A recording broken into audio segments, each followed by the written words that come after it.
Hello and welcome to Beacon Space Unrestricted Warfare Faction Turn 30. Imagine starting basically right on time and not having any technical difficulties as you get started. It's pretty amazing. But with that said, welcome on in to the Faction Turn, everybody. I am your host, your game master, as always, Lich98. You may know me better as Xavier on the Unrestricted Warfare server, or as I believe my nickname is currently still hanging about from our April Fool's joke, Xenogoras, the Orator of Yore. I'll probably stick around with that name for a little bit longer for the fun with it. With that said, though, hopefully everybody can enjoy today's faction turn. There should be lots of exciting stuff to go through as we get started. Before we do, let's take a better look at our map, and folks should be sure to chime in and let me know if size of things is okay as we get started here. The sort of big takeaway from the end of last faction turn, and hopefully you've seen the lore interruption on it from our free agents telling us about the wonderful world of Valkai, which is currently a doomed world, as we can see by the planet tag there. It's also been out of contact up until recently, and I suppose technically still at this moment, until factions get a chance to see what they can do to help save the population of this planet. Look, it is a wonderful world for the people living there. It doesn't matter that it's a desolate wasteland that is almost inhospitable to life because of the population's failure to control the atmosphere due to endless cycles of war. It's totally fine. I'm sure it's a wonderful place to be. But regardless, that takes place in Hex 1304, and we have lots of other interesting things happening across the entire map. Let's actually just recenter it that way. I know there's still some map improvements in progress. I can shout out Lyria or Indifferent in chat for trying to do some work on getting constellations rendering. Those, of course, aren't in quite yet, but hopefully we'll have some progress to say on that front in the next few months. Of course, if you're interested in contributing to and help making this map visualization better, anyone who knows some JavaScript is welcome to take a look at the code and offer in some improvements that we can deploy out to the map at large. With that said,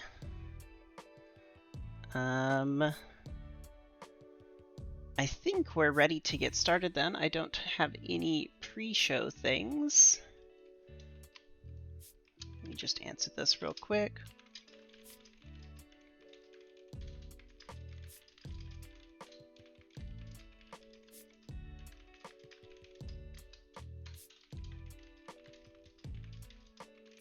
Sweet. We're going to have a fun faction turn that may involve lots of complications, so good to have people double checking things. Let's get started there. Here's our Roll20 entrance. Should this be zoomed in for? I think this normally needs to be zoomed in a little bit so people can actually see the dice rolls. Let's do that a little bit, make it hopefully a little bit easier to see. With that, though, I have already taken care of putting our factions in order in the sheet this turn, so we get to start off with the Initiative 1 in turn 30. Imagine we've been doing this for 30 turns. How exciting. And we'll get started with the faction Ascent, who are not going to be setting a goal this turn and are going to take the Use Asset ability. In doing so, they're going to move a few of their assets around, including activating the Tellus Ruin to do so. And then they're going to move to an excavation roll. So let's go ahead and give them their money, and we'll get through the rest of these things as we progress. So they get 5 faction credits of income, taking their money up to 30. And let's go take a look at the map, the movements they're getting ready to do. So they are a mercenary group. We can find that on the map here, which says that all faction assets gain the following special ability. As an action, the asset may move itself to any world within 1 hex. Of course, that's slightly flawed in our version of the game because Tellus has special movement rules allowing anyone to target it if it is a valid movement destination. So the Ascent is going to take advantage of that ruling and the combination with the mercenary tag to activate the treachery asset and move it to Tellus. This movement is free, but there is a base of influence from the Tahora Fai present, which causes the pirates tag to activate all kinds of fun interactions in the first action of the game. So that'll cost them 1 faction credit that needs to be paid to the Tahora Fai. So we'll take care of that in a moment when we make the movement. The next thing they're going to do is activate this Fighter contract, taking advantage of the Tellus special ruin ability to double the movement range. So this highlighted range is incorrect. It should actually be 4 hexes. Well, that's a cool note. I should make a note. I wonder if I can variable this asset based on the location. I should not get distracted by trying to come up with map improvements. I'll make a note for the future, though. But the Freighter contract can move actually 4 hexes at this moment. It's going to pick up the newly arrived treachery asset, which it is allowed to do because an asset can be moved twice per turns only if an asset can move itself. We can pull up the rules here to double check that in a second if anyone's interested in the clarification. But then they'll be moving 4 hexes away. Well, excuse me, it's actually 6 because of mercenary tag. There's a lot of complicated movement rules overlapping here. So they're actually going to be able to move 6 hexes away and jump them way out to the 1205 hex. So 1, 2, 3, 4, 5, 6. A perfectly valid move. That would be really hard to conditional on the map. Maybe I don't want to approach the subject of automation. But with that said, those are the 2 actions they're planning to do for movements. So let's take care of those. And we said the first one, moving the treachery asset in, is going to cost them 1 faction credit payable to the Tahora Fai, so that takes the Tahora Fai up to 12. And the second action cost 1 faction credit to activate. This feels like an oversight because in most cases on asset moved have been changed, so that's not the case, but maybe I'll take a look at making that modification in the near future. So the treachery asset moves to Tellus for completeness. It goes to Tellus and then is immediately relocated with the freighter contract out to the 1205 hex, which is going to cause the map all kinds of problems until I get around to updating it after the stream, but that's all right.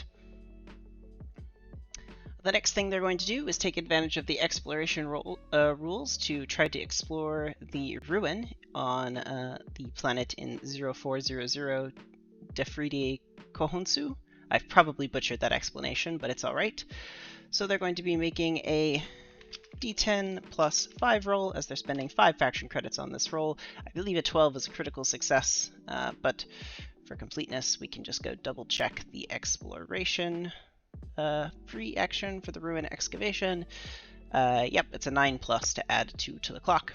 So that will actually unveil a ruin. Cool. Let's go charge them their money so that I don't forget, and then we'll reveal the ruin. So that takes their balance down to 23. And we go over to the planet map, and 04. Kohonsu. The ruin is now at 8 of 8. Let me find my ruin text, which I made easier for myself, but can I find it quickly? Alright, let me double check that this is the correct one.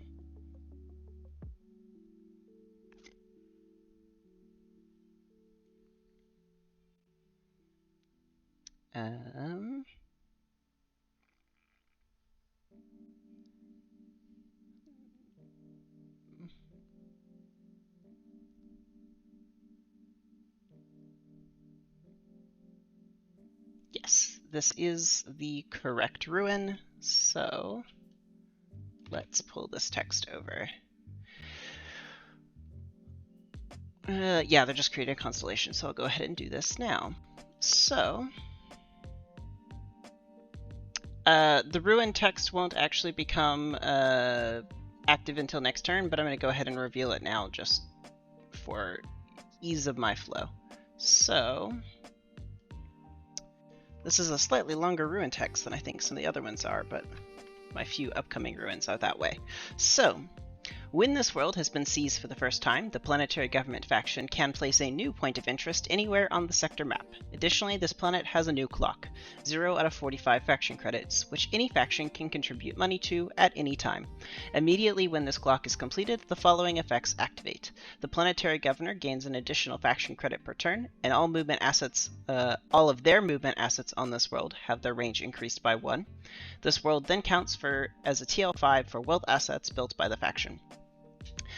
All factions, after the clock is completed, can always target this planet as a valid movement destination. If a faction contributes more than its wealth score at the time of this clock's completion, that faction gains 1 XP for contributing to this clock. The ruin itself is a ruined ancient mega space station, so fictionally this clock represents the rebuilding and reactivation of that space station,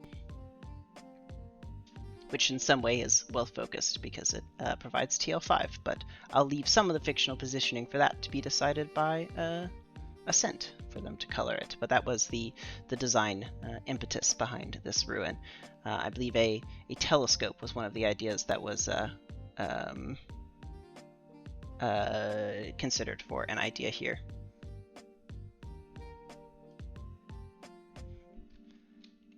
That's funny. Stream Elements is still configured for the rediscovery efforts. But there we go. This text may be clearer to read in Discord than it is here, and it'll be posted after the turn like usual, so folks can take a better look at the ruin text in that place. Finally, Ascent is going to add a constellation to the map. Let's go do that. They've given it the name Necrosia. I like that name.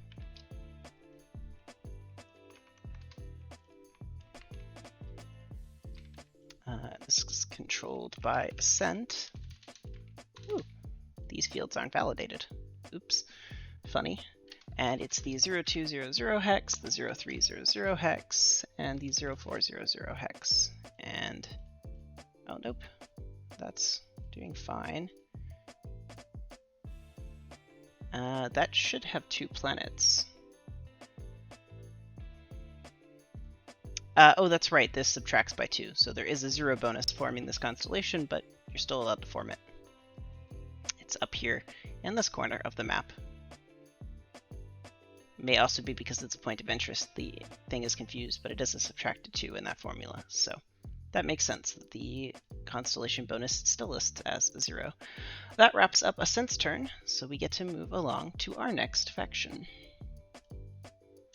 which is the Children of the Vein this turn. They are not setting a goal, much like Ascent didn't, but they are going to be changing their action to buy asset compared to our first faction. So let's go give them their money, bringing their balance up to 22 faction credits from the 15 they started at. Then they're going to go purchase an asset of a smuggler's. I've already cleared out all the previous purchasing purchase sickness statuses so that I didn't have to worry about it on stream today. So they're going to be buying a smuggler's asset. This is located on Attalus Prime, which is, I believe, a planet they control. Yep, right up here in the 1213 hex.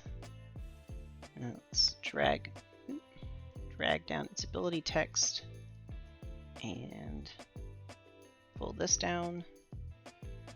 And grab its price. So it costs 2 faction credits, so that's going to take their balance down to 20. And I should put purchase sickness on that before I forget.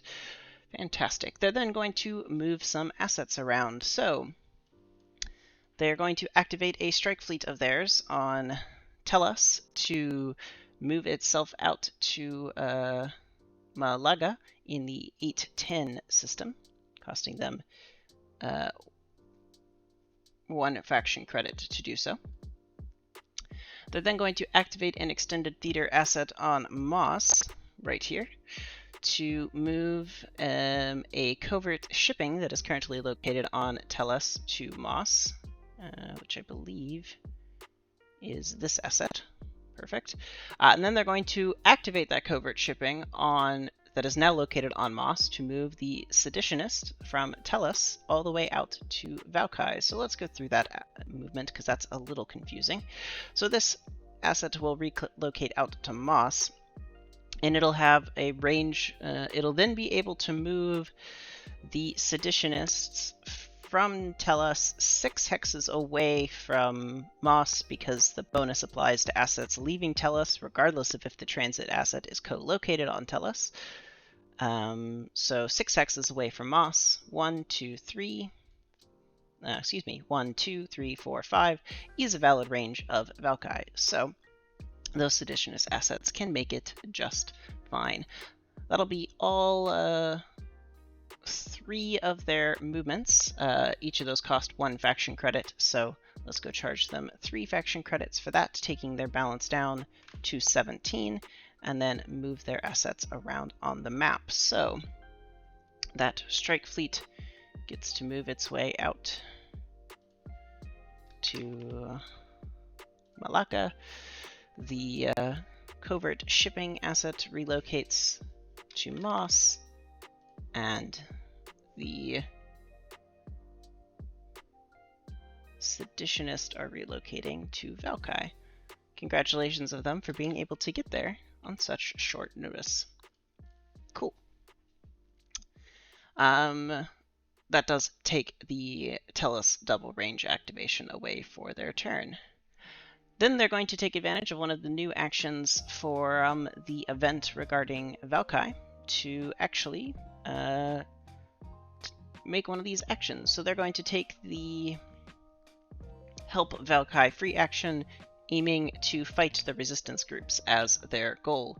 So this is going to be a d10 plus 6 given their force modifier, and they do reroll 1s. So let's take a look at this result. So they're going to be rolling a d10, rerolling 1s once, and adding a 6. The base roll was a 3, resulting in a 9.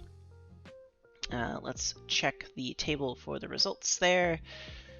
So a 9 to 7 is no effect. But in good news, an action was made against this clock, so it won't progress or won't decrease at Valkai's turn. Cool. So, nice attempt there. Let's make a note at that. Result 9, no effect on clock. Great, they're then going to take the free action for unveiling the ruin, using their asset of the Pre-Tech Infantry Tribute on Tellus. This rolls a total of a D11 or D10 plus 11 plus 6 from their force stat, and they're going to spend 5 faction credits on this to also give a bonus. So let's take their balance down to 12 and go roll a D10, re-rolling 1s again, adding 11. Hey, that re-rolling of 1s helped them out here, giving them a 17, which I'm pretty sure that just smashes the prerequisite for the goal out of the way. They have it in their turn order, don't they?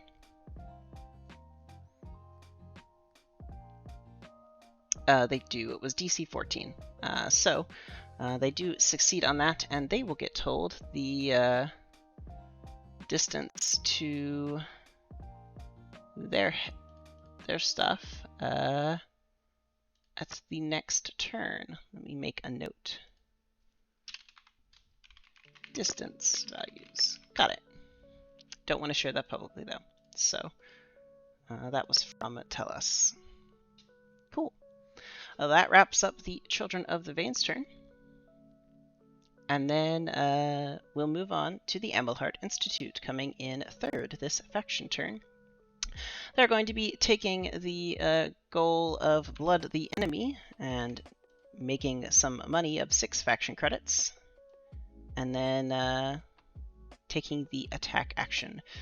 So, there's a lot of information here, but I have embedded the triage amount of the defense orders that are relevant for the actual post here, without the I do have reroll instructions as indicated here, but I'm omitting them from the spreadsheet for brevity, because otherwise this would become very giant.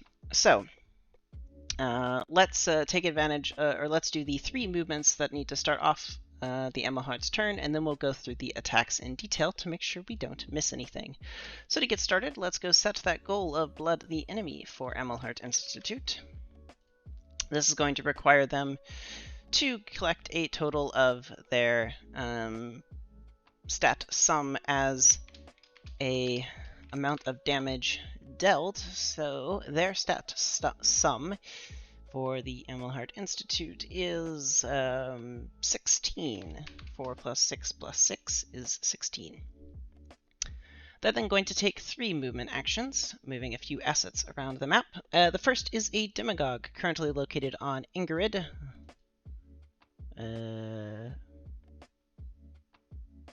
Somewhere around here. Here it is.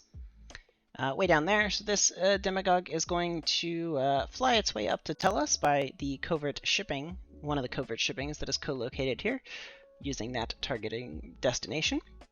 The other shipping, covert shipping, is going to pick up the commodities broker out here on planet BX and relocate that back to Tellus as well.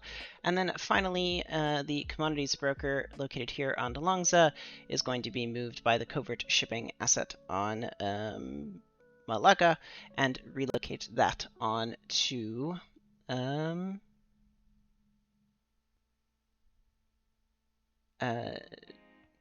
to Icaros, way up over there, the Ascent homeworld. So let's move these assets around. So the first thing is the demagogue on Ingrid moves to Tellus. The commodities broker of theirs on planet BX goes to Ingrid, and the one on Longza goes to Icaros. Those 3 movements out of the way, they're going to cost 1 faction credit each for activating covert shipping assets, I believe.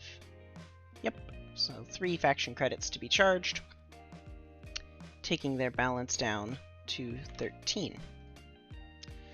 From there, we have 3 attacks to make. So the first attack we're going to resolve out is against Ascent. It takes place on Icaros. It is the commodities broker making this attack. So the commodities broker itself has an attack roll of Wealth v Wealth 2d8. On Icaros, the Children of the Vein have elected to defend instead of the Ascent. So this roll will be a flat 6v6 roll with the Children of the Vein rerolling 1s as they ought to do. And we'll see how this goes. So we'll roll the attackers first. So this will be a d10 plus 6 for the Emelhart Institute. They've rolled an 11. The defenders rolling a d10 plus 6 as well, but they get to re-roll 1s because it's the Children of the Vein defending. That has re-rolled a 1 into a 3, but that only results in a 9. So that I do believe triggers my Book of Secrets reroll. That there is a Book of Secrets located on Icaros right here, and so there are instructions on how to trigger this. Let me double check them. Yep, the defense roll did fail, so let's do this math here. Emelhart rolled a 10, or Emelhart 10 minus the AI's natural die result, which was a 5, which is 5, and then we're comparing that to CV's natural roll result, which was a 3 minus a 1, so that is 2. So AI's is higher, so this should re-roll the CV defense. So re-roll AI attack. You have 10 minus the AI's natural to resolve 5 is less than CV's value. That is true, so or that is false. So otherwise, re-roll the CV defense. Let me check chat to make sure there's not somebody correcting there. Oh yeah, Memo, don't refresh the map. Sorry. I have to go fix the space hex for it to load correctly. Cool. So we reroll CV's attack, or CV's defense, excuse me. So let's roll a d10, rerolling 1s, adding 6. Hey, they've made good use of that rerolling 1's ability. A 12 just barely ekes out defense. And so that's the that will give them a successful defense. I'm not sure I ever said what asset was actually defending, but it is a post-tech industry asset that is located on Icaros. So let's take a look at that counterattack, if there is one. Post-tech industry. There's 1d4. So let's go ahead and roll the 1d4. That is 3 damage back against the attacking Amelhart. Commodities broker. This is the one that moved to Icaros. That takes it down to 1 HP, but they do take 3 damage. AI takes 3 damage. Okay. The next attack also targets Ascent, but this moves our attacks onto Tellus. It's the same asset attacking a commodities broker. Children of the Vein are defending again. This time they're defending with a pre-tech industry, or pre-tech infantry asset. They didn't specify which one, did they? And I just left it out. Yes, they did. It's the 16 out of 16. That's would have been my assumption. So it is the Anaphora division that is defending this attack. Okay, same rolls. So let's roll the attackers, and yay, my sanity. We've resolved the Book of Secrets once, and it can't trigger again. So these are just flat rolls. So the attacker has rolled, oh no, a 16 against the defending roll of a d10, rerolling 1s once. They have only rolled an 11 on the defense, so that will be a successful attack for the commodities broker. And so that will be the way that rolls out. So the attacker is 2d8. I don't think the Book of Secrets can trigger again, even though it's on a different planet. Let's check. So asset details. Book of Secrets. Book of Secrets assets represent exhaustively catalog records. Once per turn, a Book of Secrets allows the faction to reroll 1 die for an action taken on that world, or force an enemy faction to reroll 1 die. This reroll can only be forced once per turn, no matter how many Books of Secrets are owned. Yep, so it can only trigger once per time at all, regardless of how many assets there are. Even though it's on 2 different planets, that just allows you to exert this influence without needing to move the asset around. So, that will mean I get to go roll damage. Unless somebody thinks that the spreadsheet is incorrect here, and that's not the case. But I'm pretty sure the spreadsheet is updated correctly, so. It generally is the word of truth for that case.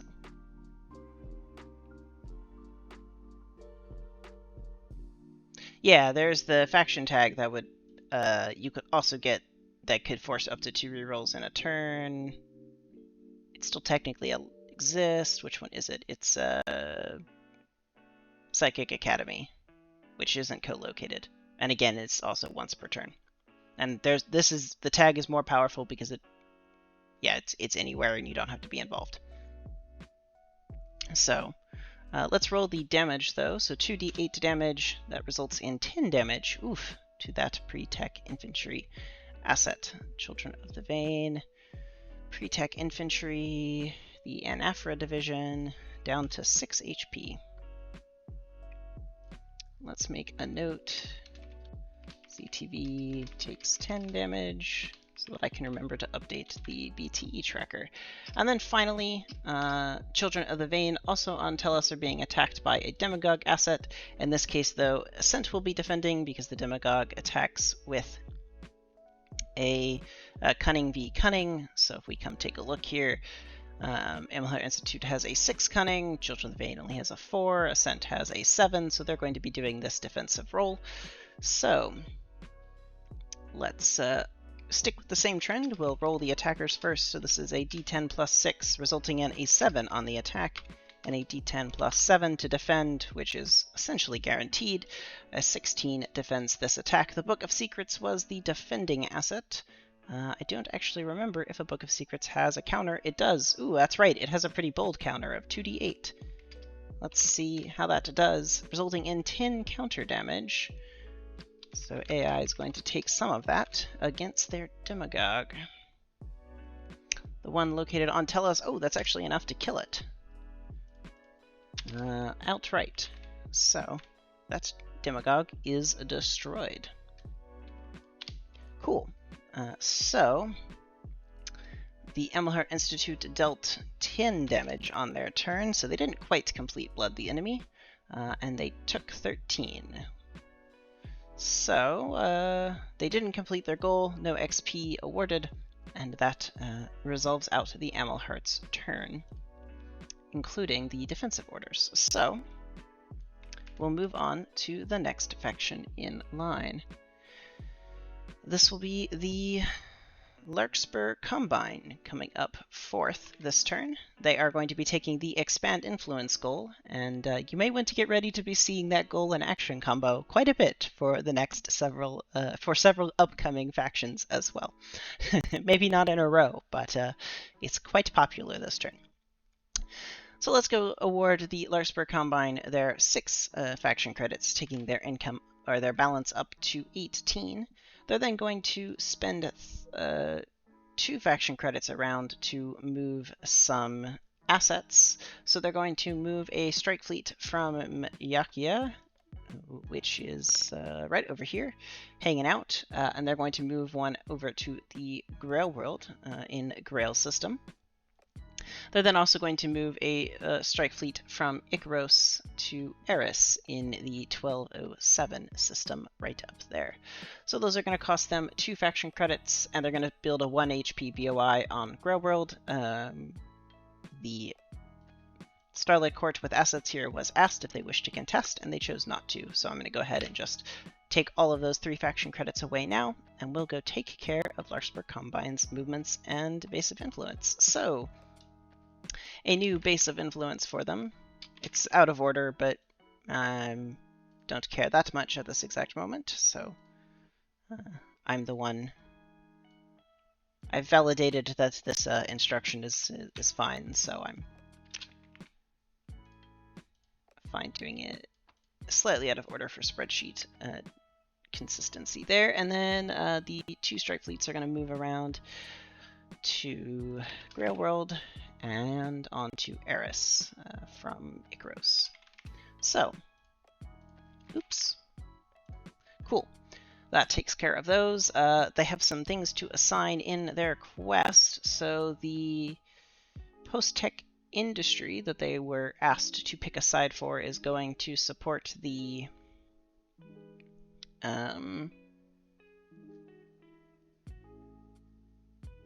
is going to support the loyalists. So multi-turn tracking. So that's going to give this 1 more black die. Let me record that.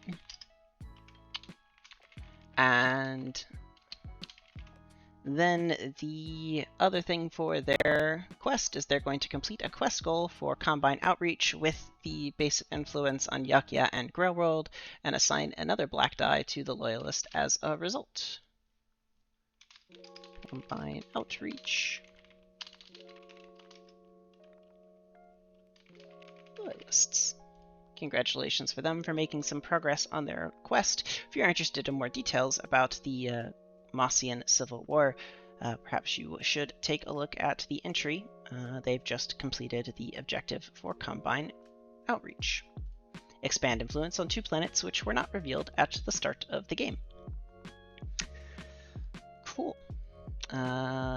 Their expansion of influence does grant them 1 XP, taking them up to 15. That wraps up their turn, and we get to come around to the Tellus Council. That gets to raise its cunning and wealth scores by 1 each. There's now 1 tick of each of those remaining. It's then going to take its faction income of 1 faction credit, taking it up to 5, and it's going to use the Use Asset ability action to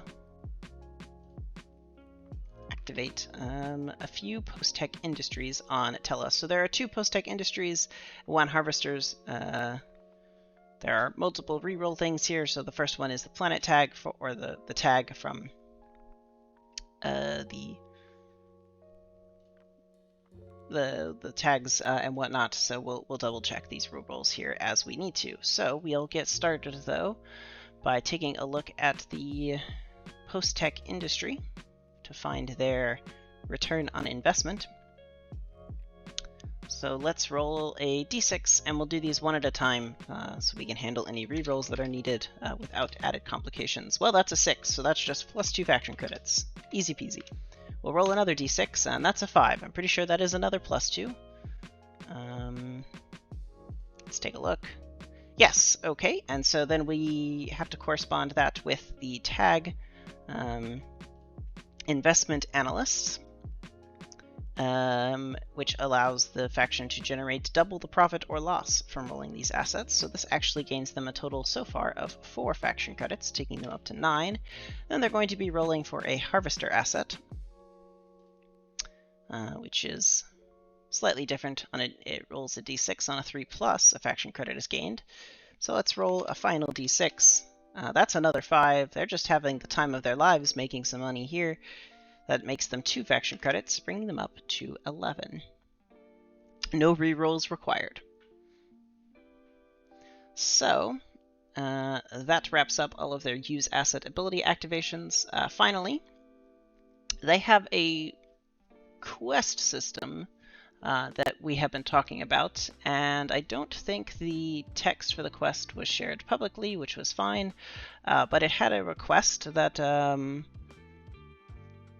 they needed to pick some things to spend some money on, so they are in the process of doing so. That quest enabled them to spend up to 5 faction credits to buy a bunch of items for an exploration. Perhaps we'll hear more about that in a lore stream entry. At least I certainly intend to help make that a reality, so we'll get to see what happens as they continue on in their quest, but they are spending 5 faction credits on it to take them down to a balance of 6. But hey, after making a bunch of money this turn, that expense is nothing, or so we would hope. But that takes care of the Tellus Council's turn as they continue on in their events. Up next then is the Starlit Court, coming in 6th this faction turn. They're going to take us to that good old expand influence goal and action, but they are going to collect some money in the process as well. So let's give them their income and take them up to a very nice balance of 59 faction credits. They're then going to move an asset from the world of Tuthum Dine in the 0609 hex, this strike fleet. It's going to move to Saranen, costing 2 faction credits, 1 for the movement and another one payable to the Tahora Fai for the pirate BOI. So let's charge them for that, taking them down to 57 credits and the Tahora Fai up to 13. Then the other thing they're going to do is make a 1 HP base of influence on Grail World, so that'll take them down to 56 on their balance there. So let's add these things together. So Strike Fleet on Dyne has relocated, and they get a new base of influence. Let's put that here.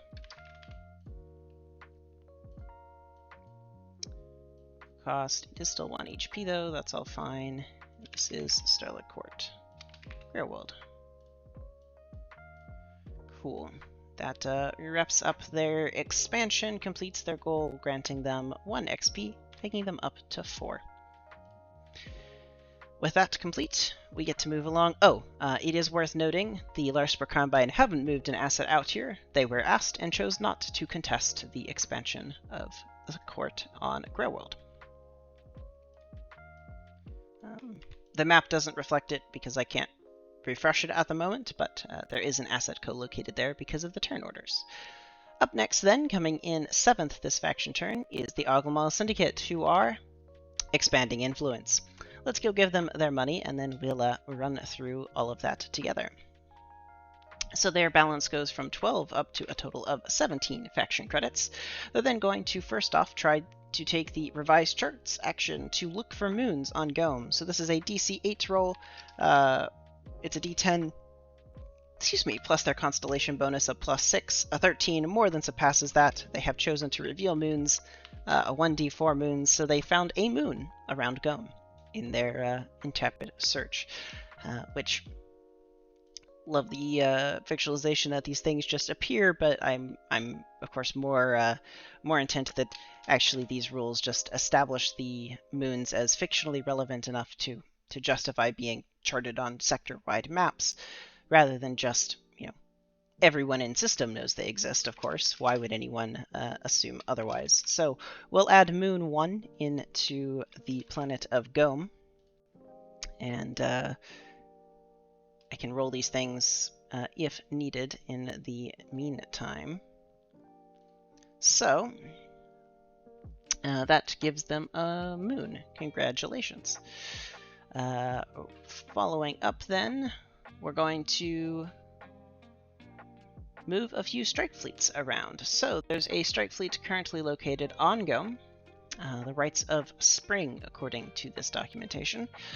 Oglemal Syndicate's up here, yep. So Rites of Spring is going to move from Gome, that's this one, to El Arpon for a faction credit. They're then going to move a strike fleet from Nueva Cuauhtémoc. I guess this one. Let's double check there's not another one. Doesn't seem like it. And this is going to move over to Eris. Those both cost faction credit each. And then a 1 HP base of influence will be built on El Arpon. Well, let's add this here.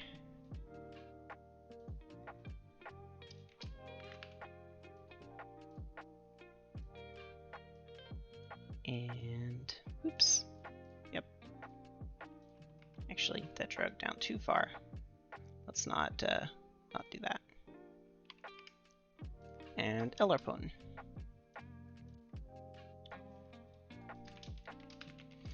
Cool.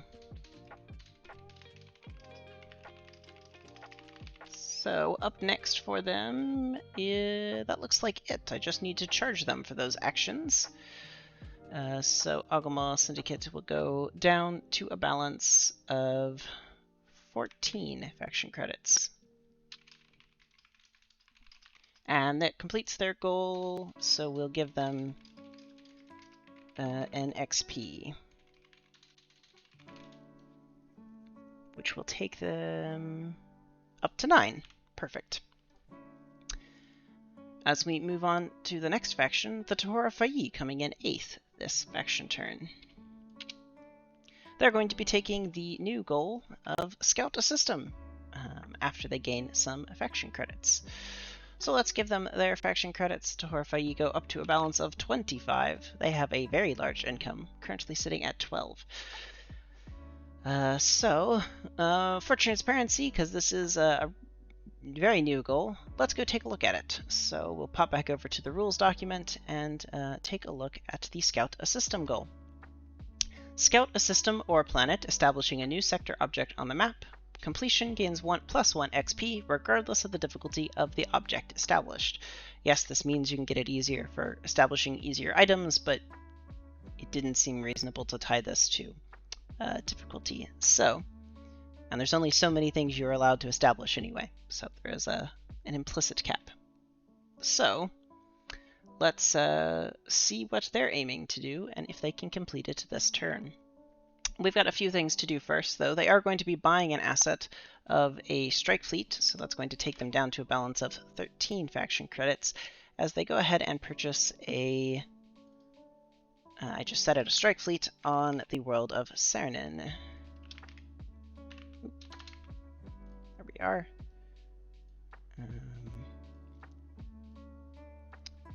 That 8 HP is more correct than 1 for the Tahora Y. Fantastic. This should have purchase sickness on it. And then they're going to also move strike fleets around from Daine and Longza. So this one and oops, that one. These are both going to move to planet AG. And that costs 1 faction credit each, costing a total of 2 faction credits. Lastly, there is a shipping combine that is going to move the distorted lens asset to planet AG as well. Is there better clarification on which? Let's take a look at the map. So there are 3 distorted lens assets on Cernan. Is that the only ones they own? I believe so. I did hear that chat. I will check it in a second. Yep, that looks like it. So one of those is likely the one being activated. And one of those is going to move to planet AG as well. From that covert shipping. So, in that case, does it matter which one on here I choose? 6 HP, 6 HP, 6 HP. They have been given lore names, so I guess, Foxy, if you're around, you can tell me which one to move. Otherwise, I'll pick one as I go figure out what... Oh, did I mess up the strike fleets? Oops.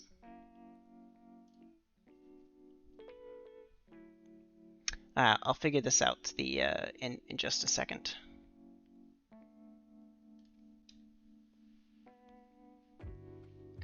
Cool. Nice. Great, got it. So the strike fleets, as I double check my actual notes here, move to Cernan, and the other one moves there. Okay. So what did I do on the spreadsheet, though? This is the real question. So this is the one they just bought, so that's not this. So this one and this one are moving to Cernan. And this one is moving to planet AG. Cool. Somebody should double check if they think that now looks correct, but I believe it is. Thanks for catching that issue. While people give a chance to double check that, let's go try to reveal some moons, which is pointed out in this note. They will automatically succeed at because they have a +7, and it's a D10 roll and against DC 8. But hey, they've gotten a 17, so they've definitely established some moons. A D4 establishes 3 moons over the planet of AG. Sector objects. We now have Moon 2, Moon 3, and Moon 4.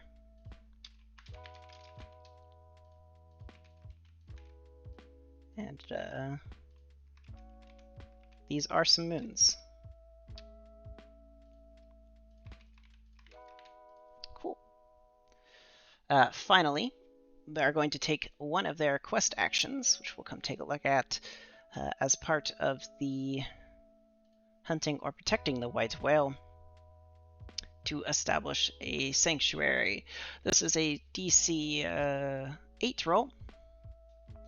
And they're going to be rolling a d10 plus their wealth score, which is 3, plus some money, which is up to maximum of 5. They're going to spend 4 faction credits on this roll so that they can add plus 7, making it again another easy automatic success, but we'll roll it out for transparency. That's a 13. That is the success for step 1 of the establishment. I believe they need to do this a few times before it is completed. Yep, they need to complete this 3 times. So, Tahora Y Sanctuary is now at 1 F3. I'm going to go ahead and tick this by 1. I charged them for the asset they bought, but I haven't charged them for their movements, so that's 3 faction credits plus the 4 on establishing the sanctuary is 7. So that takes them down to a balance of 6 from 13. I believe that math should all be correct for their balance. They do complete their goal, so that gets them an additional XP, taking the Tahora Fai up to 4 XP.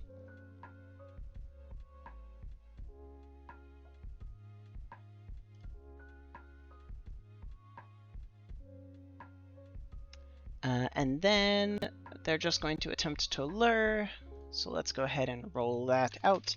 So this is a d10 plus 4. Well, stick with the same thing, making that the Tahora Fai, so I'm consistent for a stream, even if I'm not always consistent across streams. The whale will defend with a 12. It is back into its stubborn state of refusing to listen to people, but at least it can't leave the planet of Saren after making its way there. So that wraps up their turn. I did check the Seas Planet indicator, so we get to move on to the Assembled Commonwealth in spot 9 as we continue to expand influence. As we return to that popular action, let's go give them their money, taking them up to a total of 19 faction credits. They're then going to move a few other things here. They're going to take the ruin action, or the map modification action as well, to attempt to better the tech level of a planet. So we're going to take a look at the planet of Coritas in the 1213 system.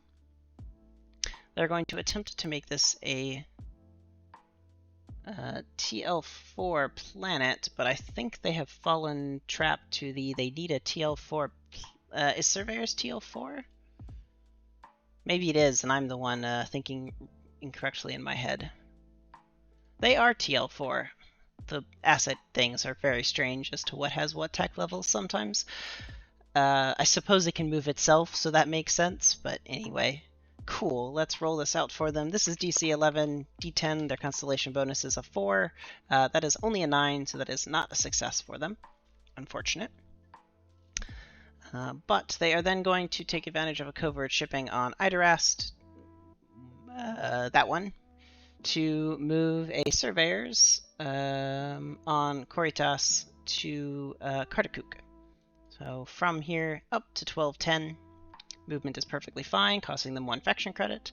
They're then also going to move the anchorage station on Idarast, along with a 1 grav tank formation, and move that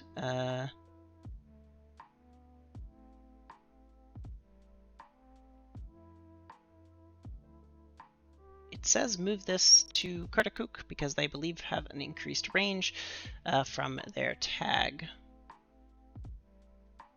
Yep, that just cost them an extra faction credit to do so.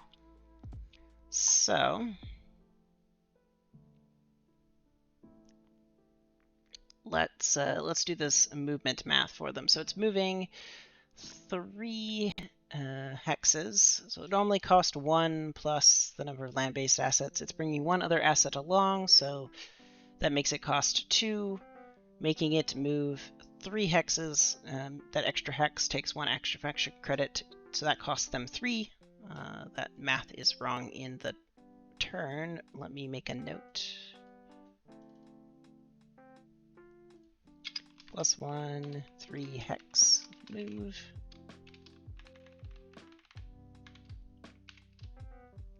So that's going to cost them 3 faction credits. And then they're going to finally make a base of influence, so that'll be a total of 5 they're spending across their turns. So let's go take that from them before I forget the complicated math. So Assembled Commonwealth goes down from 19 to 14. So let's take care of these. Surveyors are moving to...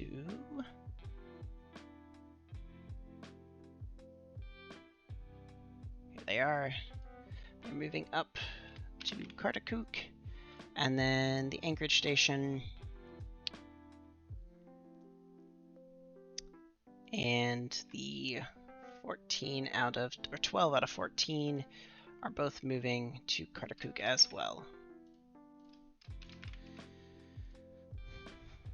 Talk about reaching out into planetary space only to have massive spaceships show up for the Concord and Mutual Disdain. Quite an interesting arrival. They're then going to finally make a base of influence on planet CV. They're the only ones out there, so there's nobody to contest. If they wanted to. Sorry. Cool.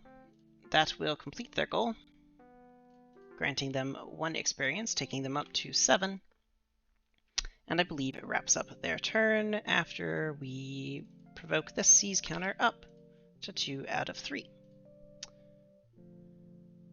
Alright, up next then, up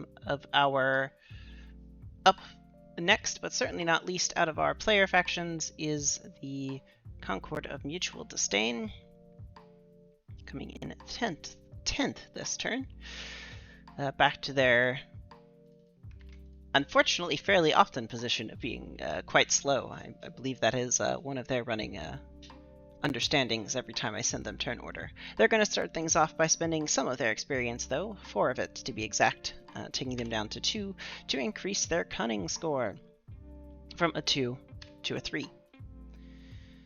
This increases their HP, congratulations, and is going to give them 8 faction credits of income, taking them up to 57. They're then going to be taking the buy asset action to buy a strike fleet on Kartakuk.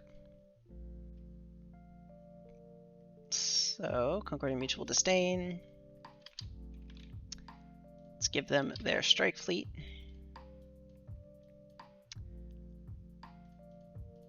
That should work. Everything else should be fine. And then this is on Kartakuk. They own this planet, so of course they can build here. And then they're going to then move a strike fleet that is currently located in 1208 of Gome to Calypso.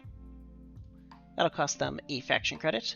And finally, they are going to try to change the biosphere on Yakia from immiscible to hybrid.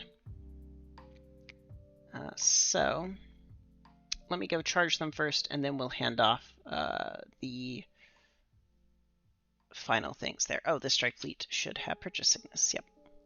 So 12 faction credits for the purchase of an asset. 1 for the movement is a total of 13, bringing them down to 44 faction credits. Right, then the biosphere amounts. So that is part of the actions to help modify planets. It is the modification points, I believe. Yep. So this is normally difficulty 11. Their constellation bonus is a +9, which I believe, and immiscible should be able to go straight to hybrid, so they should just need to roll an 11 here. So a D10 plus 9 A 14 will definitely succeed, so they'll get to adapt to the biosphere. So, planet map, this is Yakia.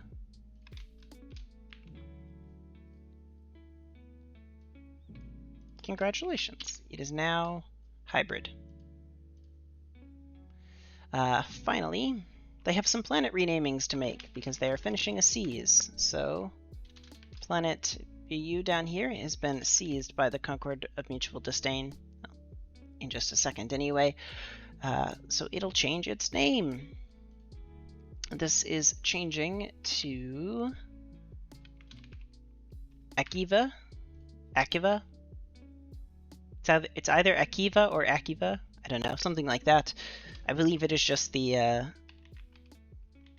goal of any planet name changes to make them impossible for me to pronounce on stream. But I believe the system here is named Anaranrine. Anranrine. Aranrine.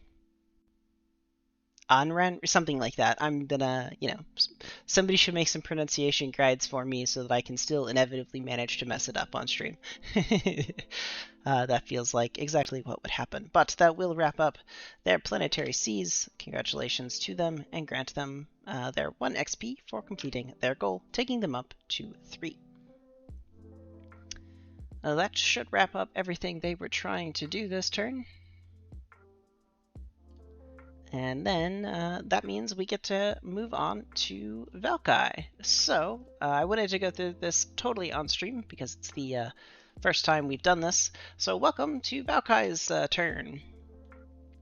In their case, we have a few things to do. So the first thing is they don't work like a normal faction. Their actions for a faction are predetermined by a formula that is available here.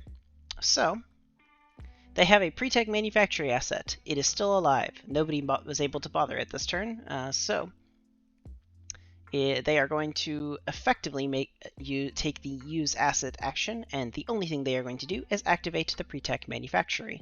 So if we take a look at the asset details for the pre-tech manufacturing, we can see that we need to roll a d8, and we gain half that manufacturing credits rounded up.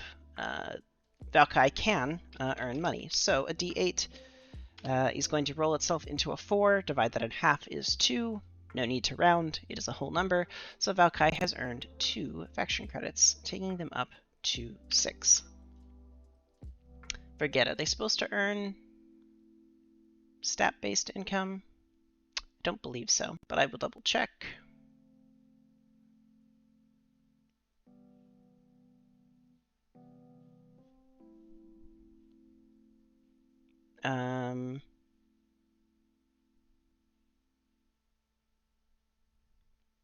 We'll just say no. I don't think it'll actually functionally matter for them. Because the medical center should be fine by just the money they make.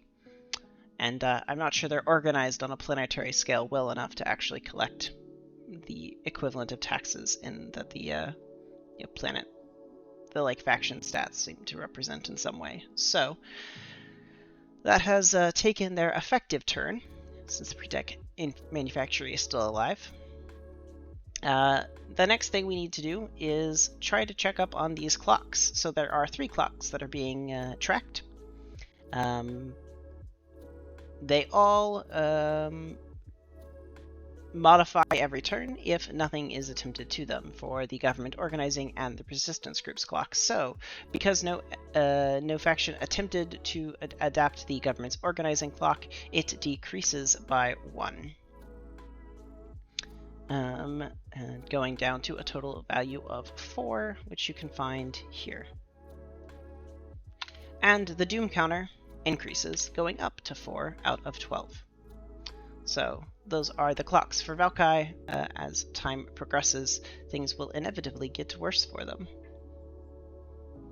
So that should wrap up everything for Valkai. Doom increased, clocks checked, and nobody evac, so that clock didn't change.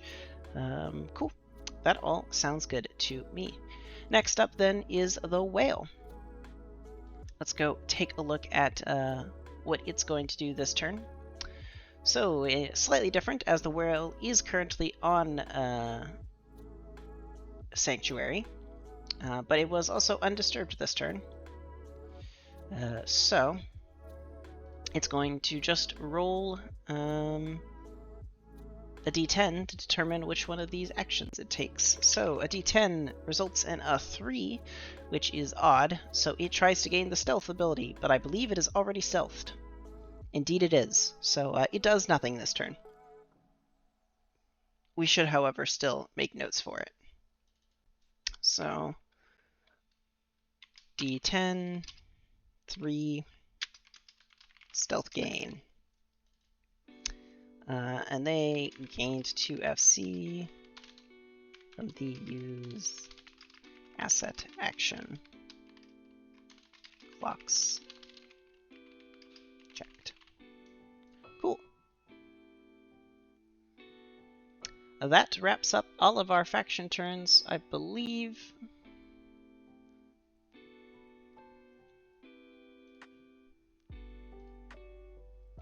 It's not? Oh. It's not. This link probably broke from inserting rows somewhere. Done. All fixed up. So, I did miss one thing in Ascent's turn. Let me go find it. I missed... Oh, that's right. They were renaming a system. So the 1405 system, which is...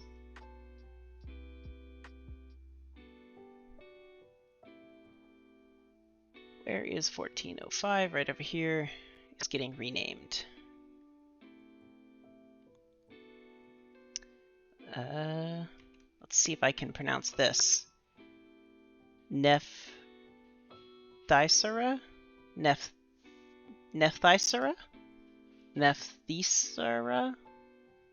Nope, still have no idea how to pronounce it, and I'm not even going to attempt the planet name again, so that is just the way that goes. So, congratulations to them on that rename. I believe that was everything then from faction actions. So we just get to circle back to other things. Alright, end of turn stuff. So, we have a few faction quests to go through as there's some things that trigger at the end of the turn. First off, we need to pick a random faction from this subset to give a distorted lens asset to. So that's, I believe, 11. 1, 2, 3, 4, 5, 6, 7, 8, 9, 10, 11. Yep. Let's go roll a d11. 7. 1, 2, 3, 4, 5, 6, 7. So the Amelhart Institute have received a distorted lens asset on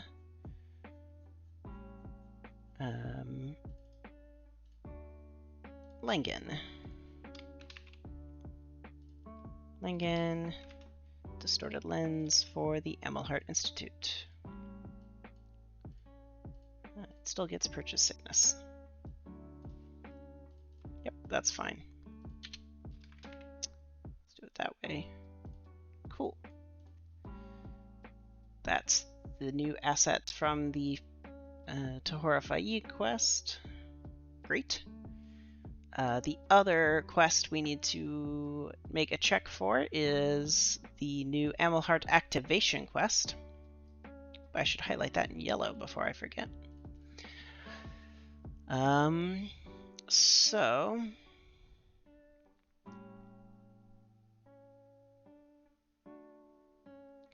they didn't activate anything else, so it is just the damage boosts. If at the end of the turn, sum up the that's a total sentence fragment. Sum up the damage taken and dealt by Amelhart Institute, then divide by half the sum of this faction's stat line, and round down. So the total damage dealt and taken by Amelhart Institute this turn was 23. So Emilhart took 3 damage on the first attack, they dealt 10 on the second, and they took 10 on the last. So 23. 23 divided by 8, then rounding down, is going to be 2. 1 off. How unfortunate. It's going to be only 2, and then we add that number to the clock. So we get to add 2 onto their current clock. It is a 12-step clock. So let's go start tracking that over here. Emilhart Institute. I'm going to call this Warmind. We're going to put it at 2 out of 12. So that's that clock being tracked for them right there. Folks should let me know if they had any issues with that math. I know that one that's by far the most confusing math thing we have on the faction turn, because this formula is fairly complicated. Apologies.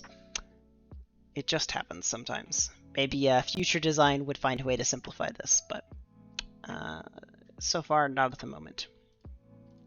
Cool. The other couple of things, I have 2 sort of smaller announcements. I have a new quest, or at least a new phase 1 of a quest to announce. So Ascent, and I'll get these things posted, of course, in the Discord slightly afterwards. So Ascent is starting a new quest. It's going to be 2 phases. Phase 2 is still currently a work in progress, but in order to unblock progress on the quest overall, and because these 2 phases, if they interact at all, will simply just be phase 1 helps phase 2 rather than phase 2 back propagating onto phase 1 in some way. They're not simultaneous, they are sequential. So they have phase 1 of their mechanical quest, an infiltration. So as a process, they're going to be, it functions very similarly to how the missionary establishment worked for Children of the Vein, except these outposts can only be established on their own homeworld, on their own worlds. And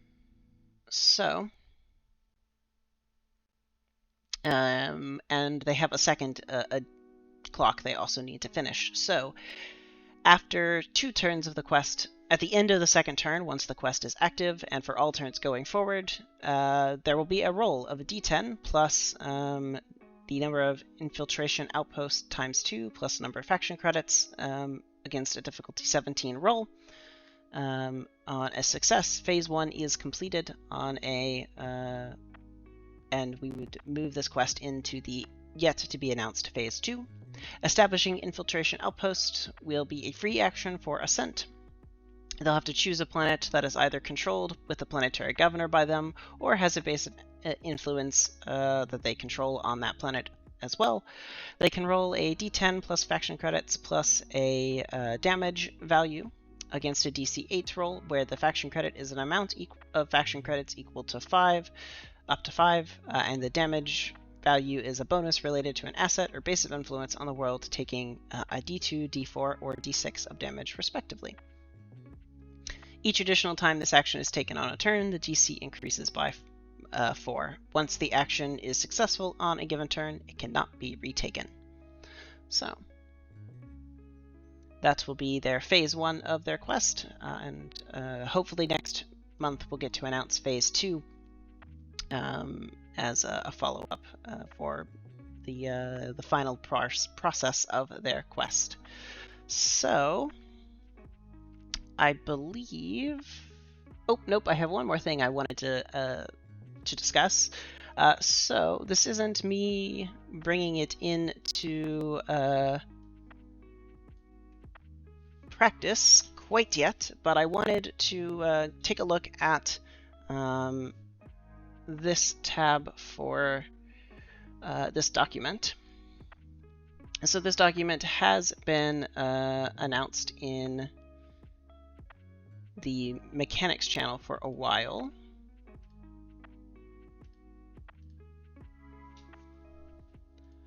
And it is on faction death. I bet I need to zoom in on this document. So let's do that.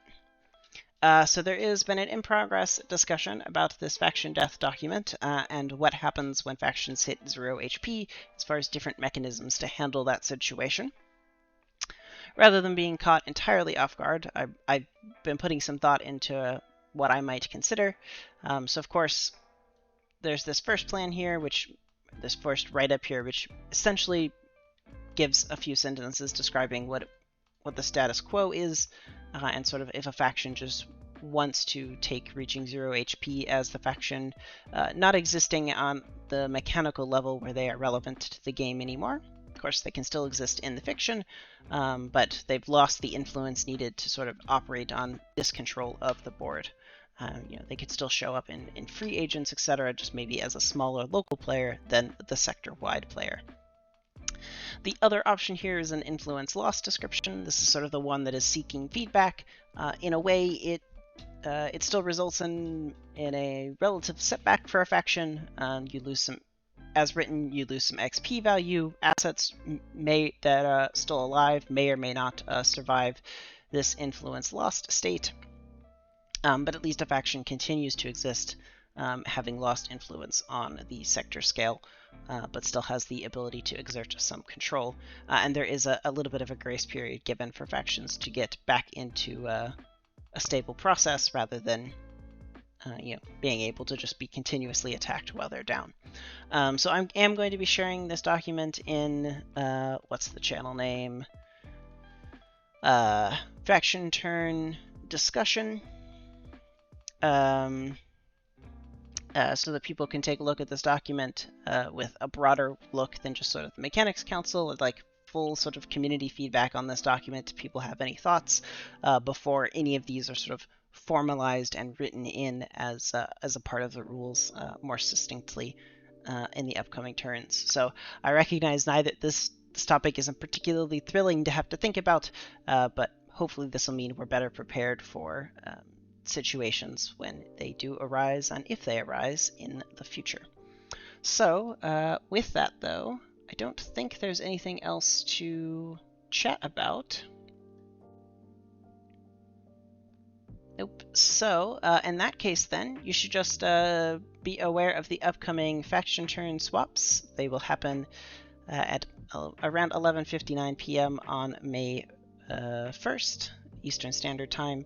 The Discord post has the correct localized time zone if you take a look at it in the Faction Turn Updates channel. Other than that, the next lore stream and Faction Turn stream haven't been announced quite yet, but take a look out over this weekend for when that information will be available. More than likely, the next Faction Turn stream will take place on May 27th. I don't see any reason at this moment why that won't be the case.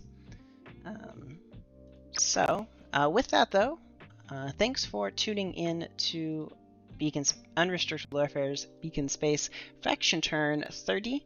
I'll leave you with some fun musical tunes as I sign off for the day here. And I know there's still some things to fix up so that the map will actually load on a refresh, or if you come to visit the page as a new viewer. I'll take care of those updates here in just a moment, and of course let everyone know when everything's been resolved in Discord. Thanks for tuning in to Faction Turn 30. I've been your host, Xavier Storditz, and I will see you next time at our wonderful lore stream. Thanks for tuning in. Bye!